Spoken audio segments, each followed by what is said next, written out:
Shtyhet seanca e parë në kolegjin zgjedhor për ankimimin e kandidatit të Partisë Demokratike në Kukës, Shkëlqim Shehu, lidhur me votat preferenciale. Shkak për këtë u bë mungesa e Shehut që bëri ankimimin.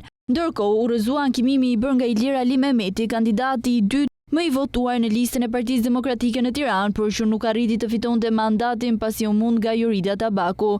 Më 2 qershor, KAS u rrëzoi kërkesat lidhur me pretendimet për votën preferenciale 3 kandidatët, Shkëlqim Shehu, Ilir Ali Mehmeti dhe Aulon Kalaja, u drejtuan kolegjit zgjedhor. Komisioni i ankesave u rrëzoi kërkesat me pretendimin se kandidatët mund të bëjnë ankimimet vetëm përmes siglës së partisë. Shehu humbi mandatin e listës së hapur përballë kolegut të tij, deputetit Isuf Çela, pas numërimit të votave të diasporës. Shehu kryesonte numërimin brenda vendit dhe doli fitues, por diaspora përmbysi raportin. Ali Mehmeti doli i dyti më i votuari në listën e hapur të qarkut të Tiranës pas Jorida Tabakut.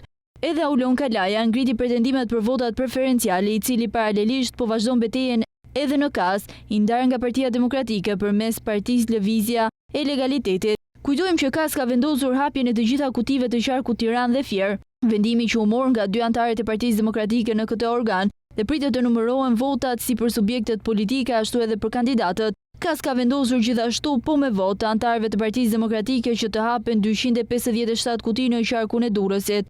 Ndërkohë që një ditë më parë në KAS u hapën 42 kuti votimi, ku shqyrtuan vetëm votat e kandidatëve të PD-s pas pretendimit të Xhemal Gjungshit se i kanë vjedhur votat brenda partisë. Ndërkohë, në fillim të javës që vjen pritet të nisë numërimi i votave për subjektet dhe preferenciale për qarkun Tiranë, për të vijuar më pas me Fierin dhe me kutitë të Durrësit. Kryekomisioneri Lirian Celibashi ka thënë se procesi pritet të zgjasë deri në 20 ditë.